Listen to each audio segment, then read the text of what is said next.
2019년 7월 일본의 우리나라에 대한 수출 규제로 온 나라가 시끄러웠습니다. 이 화면은 7월 1일 동아일보 기사입니다. 일본 정부가 다음 달부터 디스플레이, 반도체 생산에 필수적으로 사용되는 소재에 대한 수출 규제에 나서는 것으로 알려져 국내 업계가 당혹감을 감추지 못하고 있다. 플루오린폴리이미드와 레지스트는 세계 전체 생산량의 약 90%, 에칭가스는 약 70%를 일본이 생산하고 있다. 이에 따라 업계의 충격은 상당할 것으로 전망된다. 여기에 대해 제가 30여 년 전부터 갖고 있던 생각이나 친일파 매국노라는 소리를 들을 것 같아 주위 일부 사람들한테만 얘기했던 내용을 소개하겠습니다. 1988년 서울 올림픽 하는 해에 고향은 서울이지만 울산에서 병원을 개업을 하였습니다. 울산은 우리나라 공업의 중심지입니다. 세월이 지나면서 현대자동차, 삼성전자, 현대조선이 세계적인 기업으로 성장하는 과정을 지켜보았습니다. 그러는 과정에서 왜 우리나라는 일본이 잘하는 분야, 자동차, 전자, 조선만 잘하나라는 의문이 생겼습니다. 자동차, 배, 비행기는 다 운송수단입니다. 새 운송수단에서 중요한 것은 엔진입니다. 엔진의 차체를 다르면 자동차가 되고, 비행기 엔진에 비행기동체를 다르면 비행기가 되고, 배 엔진에 배를 다르면 배가 됩니다. 기계공업에서는 엔진이 제일 중요한 부분을 차지합니다. 초창기 증기기관기차의 증기기관 엔진에서 시작하여 석유를 이용한 내연기관으로 자동차에서 쓰는 엔진, 비행기의 제트 엔진 등에서 요점은 고장이 나지 말아야 하는 것입니다. 정밀성, 내구성이 있어야 합니다. 비행기 엔진이 고장나면 비행기가 떨어집니다. 2000년이 넘으면서 우리나라는 한때 세계 4위의 자동차 생산국이 된 적도 있습니다. 미국, 독일, 일본 다음이 한국이었습니다. 프랑스, 이태리를 추월했습니다. 자동차 생산 대수에서 4위라는 것은 공업이 4위라는 것입니다. 자동차가 4위이면 비행기도 4위여야 합니다. 그런데 항공산업 1위는 미국이고 유명한 보잉 회사가 있습니다. 2위는 프랑스인데 에어버스라는 회사가 있습니다. 이상한 현상이어서 분석을 해보았습니다. 저는 TV에서 드라마는 안 보고 주로 다큐멘터리 프로그램 방영하는 NGC, 내셔널 지오그래픽이나 히스토리 채널, 스포츠만 봅니다. 여기에서 2차 세계대전 전투에서 항공기술에 관한 보도를 많이 보았습니다. 항공기술은 독일이 압도적이었습니다. 프랑스는 독일보다 한참 떨어졌습니다. 2차 세계대전 때의 독일의 항공기술에 대해서 알아보겠습니다. 비행기의 발전 과정은 비행기 엔진의 발전 과정과 같습니다. 세계 최초의 라이트 형제 비행기부터 초기의 비행기는 프로펠러 엔진입니다.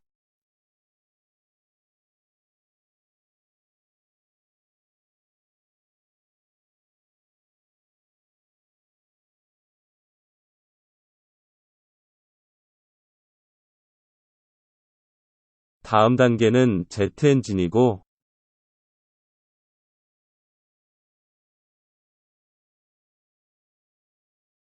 다음은 미사일이나 로켓에 장착된 로켓 엔진입니다. 이 제트 엔진과 로켓 엔진의 발명을 독일이 선도했습니다. 2차 대전의 하늘은 피스톤 엔진이 지배했지만 피스톤 엔진은 프로펠러 엔진을 말한다. 그 주류를 벗어난 용감한 선구자들도 있었다.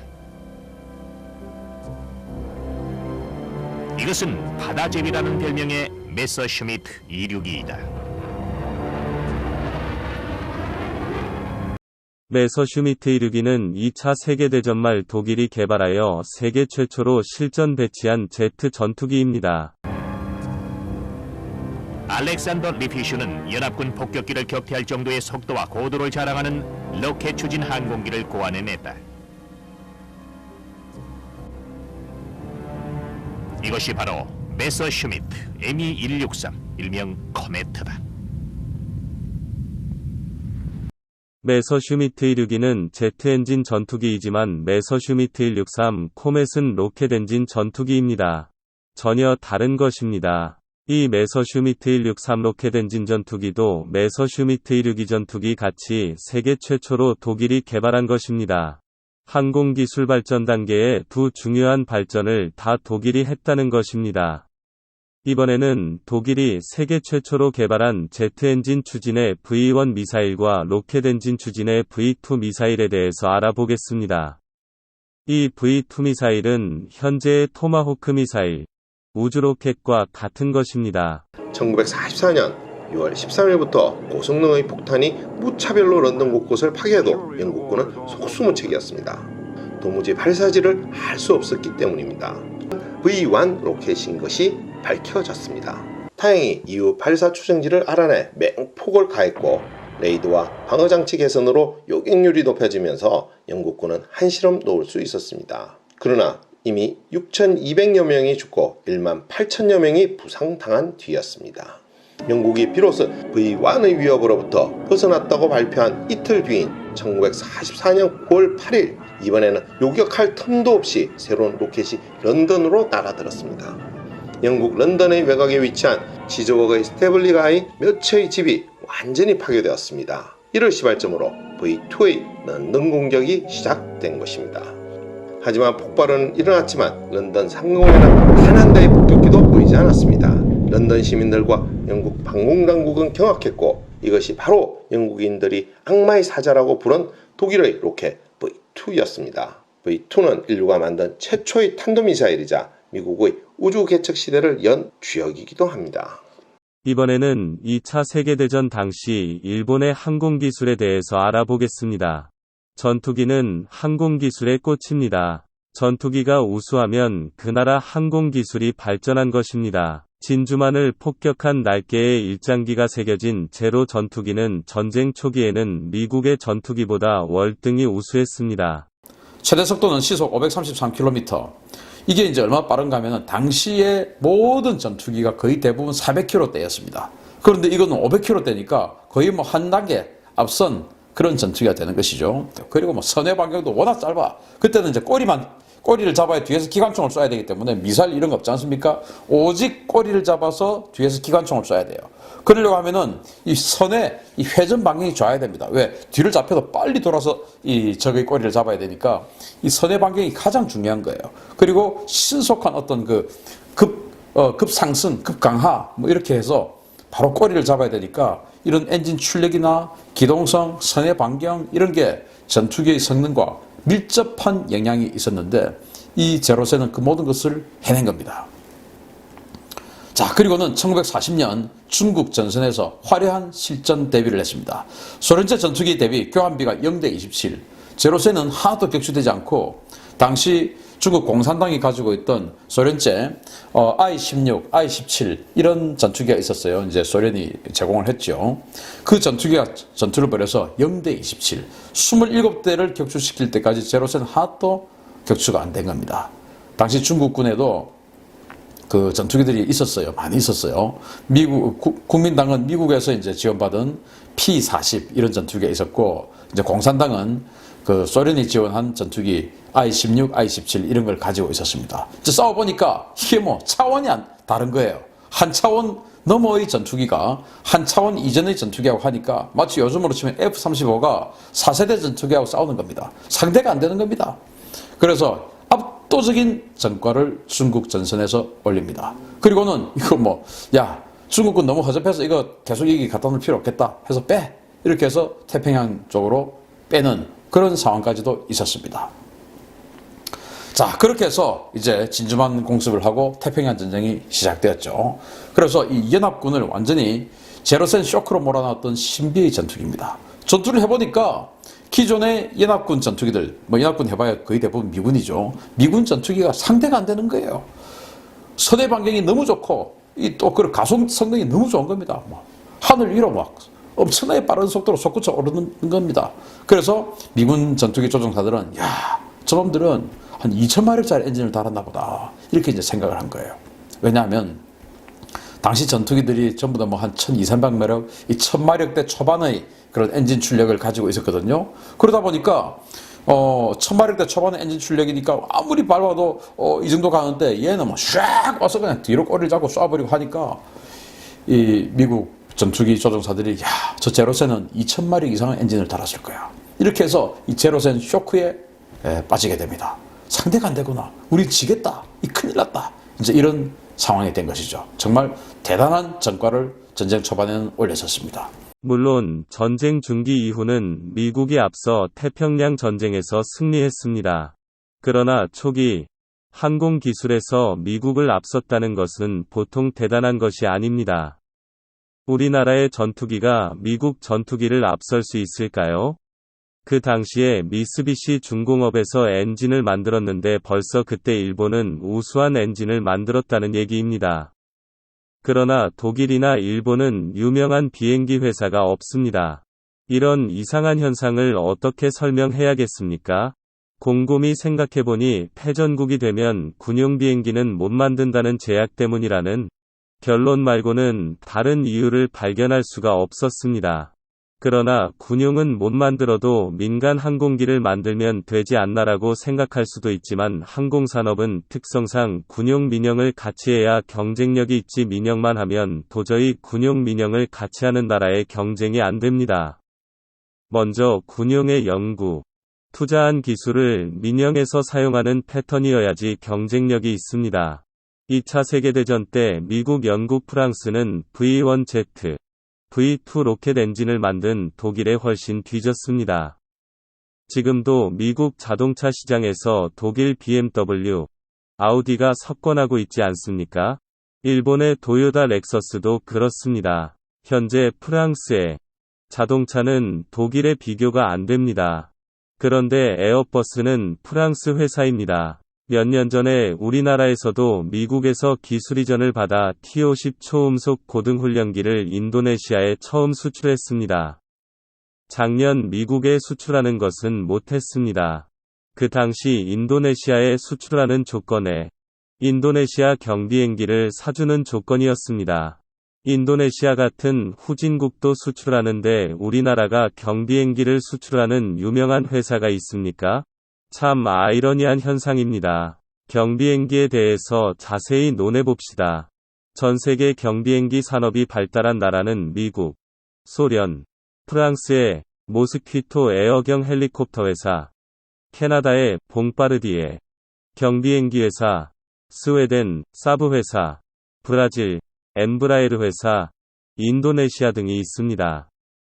자동차 산업이 발달하지 않았는데도, 즉 엔진을 만드는 기술이 발달하지 않았는데도 경비행기를 수출을 하는 나라는 캐나다, 브라질, 인도네시아 등입니다.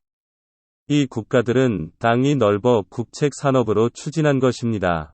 자동차가 세계 4위이면 경비행기 정도는 당연히 비행기도 세계 4위가 되어야 합니다. 우리나라에 세계적으로 유명한 경비행기 회사가 있습니까? 이것은 무엇을 말해줍니까? 우리나라는 일본이 잘하는 공업만 잘한다는 것을 웅변적으로 보여주는 사실 아닙니까? 이런 현상을 생각하면서 현대자동차의 발전 과정을 바로 옆에서 지켜보았습니다. 1980년대 울산의 현대자동차 공장은 일본의 미쓰비시 자동차 생산 라인을 그대로 뜯어다 설치했다고 합니다. 그래서 제가 그때 컴퓨터에 관심이 있어 소프트웨어에 정통하게 되었는데 현대자동차 직원들이 저의 환자라 다음과 같은 질문을 했습니다. 공장의 하드웨어는 그렇다 치고 예로 생산 컨베이어 벨트 라인에서 타이어를 부착하는 부서에서 현재 남아있는 타이어가 몇 개이고 등등의 여러 정보가 모니터에 뜨는데 제가 일본말이 아니냐고 질문했더니 그렇다고 대답합니다. 일본말을 아는 과장이 와서 설명한답니다. 한참 후에 한글로 바뀌었는데 소프트웨어를 보면 얼마나 종속이 심했는지를 알 수 있습니다. 모든 상품은 외국에서 수입되어 오면 우선 한글 매뉴얼을 만듭니다.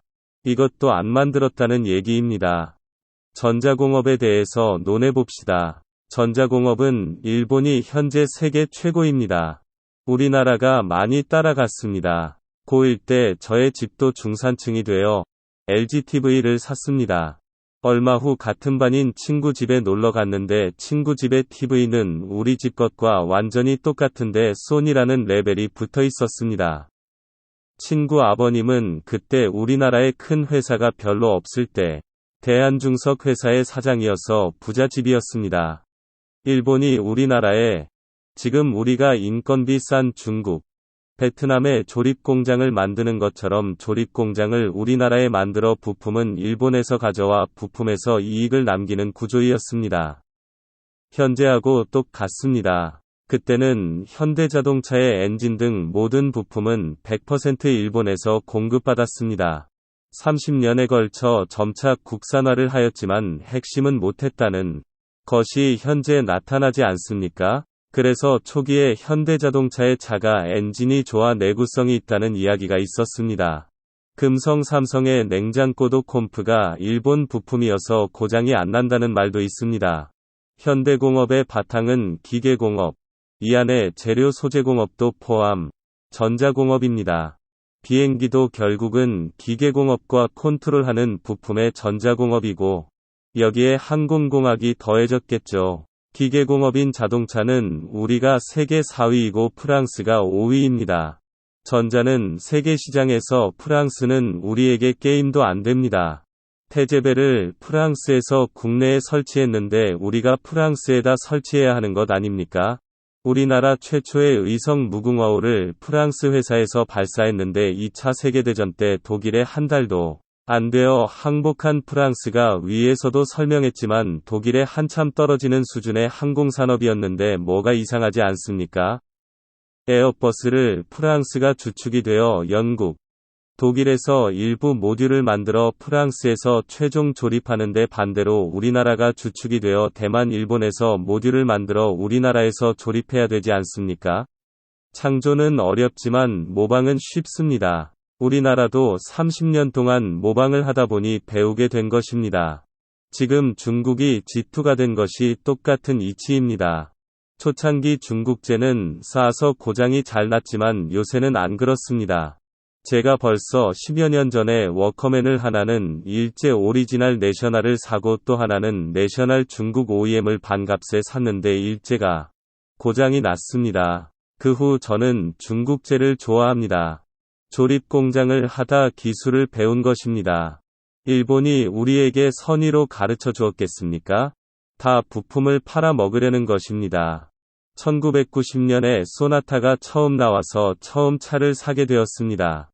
당시 최고급 차이었습니다. 몇 년 후 그랜저가 나왔는데 그랜저는 수출을 못하는 조건이 있었습니다. 지금 같으면 제네시스는 국내에만 팔고 수출을 못한다면 이해하겠습니까? 조선은 예외입니다. 현대중공업은 일본에게 배우지 않고 세계 최고의 조선회사가 되었습니다. 거북선을 세계 최초로 만든 후에답습니다. 초기에는 설계도를 일본보다도 유럽에서 사왔습니다. 나중 LNG선이나 해양 플랜트선의 기술도 다 유럽에서 배웠습니다. 기술을 일본에게 배운 것은 없지만 조선 분야가 세계적으로 된 것은 일본의 덕을 본 것은 있습니다. 1970년대 세계적인 해운 조선 불황으로 조선 산업의 중심지인 북유럽, 스칸디나비아 3국, 영국의 조선소가 대부분 문을 닫았습니다. 조선 기술은 자동차, 항공에 비하면 첨단 기술을 요하지는 않습니다. 철판을 사람이 일일이 용접해야 해서 인건비가 많이 차지합니다. 유럽의 이런 나라들은 다 부국입니다. 조선업이 부가가치가 낮은 사양산업이 된 것이죠. 그러나 일본은 달랐습니다. 유럽 이외 국가에서 조선업을 하는 나라는 일본이 유일하였습니다. 일본은 그 당시 유럽의 나라에 비하면 패전 후 부국이 아니었습니다. 그러나 일본의 조선 생산성은 세계 최고이었습니다. 유럽의 나라들이 일본의 경쟁력이 뒤져 유럽 조선소가 다 없어졌습니다. 전 세계의 조선 수주가 일본으로 몰렸습니다. 고 정주영 씨가 이 점을 잘 알았던 것 같습니다. 배를 사려는 사람들이 모두 일본으로 몰렸는데 일본에 와보니 바로 옆 나라에서도 배를 만드는 것을 알고 그것도 싸게 한국의 조선 산업이 발전한 면이 있습니다. 일본이 유럽의 조선소를 다 문 닫게 한 것입니다.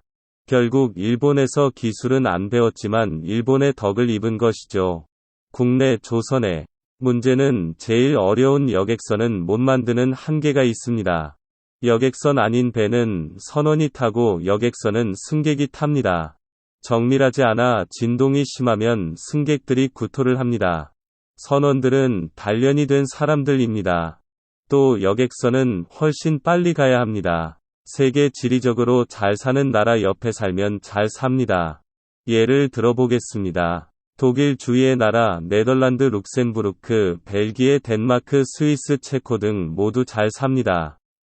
모두 큰 나라는 아닙니다. 유독 폴란드만 못 삽니다. 유럽에서 폴락이라는 말이 있는데 바보 같다는 말입니다. 미국 옆에 멕시코를 생각해 봅시다. 멕시코 등 남미의 민족은 근면하지 않고 놀기를 좋아하고 돈을 벌면 유흥으로 다 쓰는 나라들입니다. 예로 브라질은 1년에 한 번 하는 축제 때 1년 번 것을 다 씁니다. 멕시코 국민들도 영화에서도 기타 치고 노는 것이 많이 나옵니다. 지금도 많은 남미의 나라들은 마약을 미국에 수출하여 돈을 법니다. 멕시코도 그중 하나입니다. 그러나 멕시코는 GDP가 남미 다른 나라에 비해 훨씬 높습니다. 멕시코는 올림픽도 우리보다 먼저 했고 월드컵도 먼저 했습니다. 한때는 자동차 생산이 세계 5위를 한 적도 있습니다.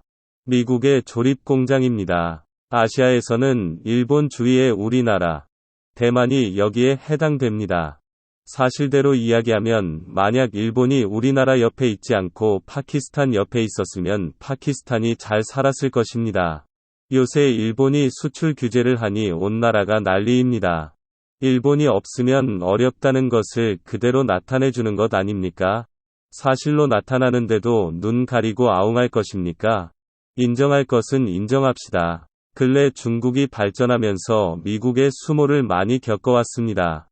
그때 중국의 자세가 무엇인지 아십니까?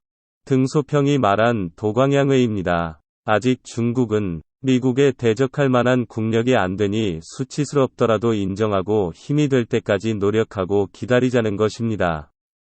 요새 나타나는 현상을 보면 얼마 전 숙명여고 교무부장의 딸들이 아버지가 빼낸 시험지로 전교 1등을 하고는 수많은 확실한 증거가 나왔는데도 끝까지 자기들이 공부해서 실력으로 1등했는데 다른 사람들이 시기한다고 하는 것과 비슷해 실소가 납니다. 우리나라가 이만큼 산 것은 한글, 세계 최초 활판 인쇄술, 김치 등으로 대표되는 우리 민족의 세계적인 창의성이 첫째이고 이것에 관하여 자세한 것은 저의 동영상, 음식 영양의 민주화를 이룬 김치에 자세히 나와 있습니다.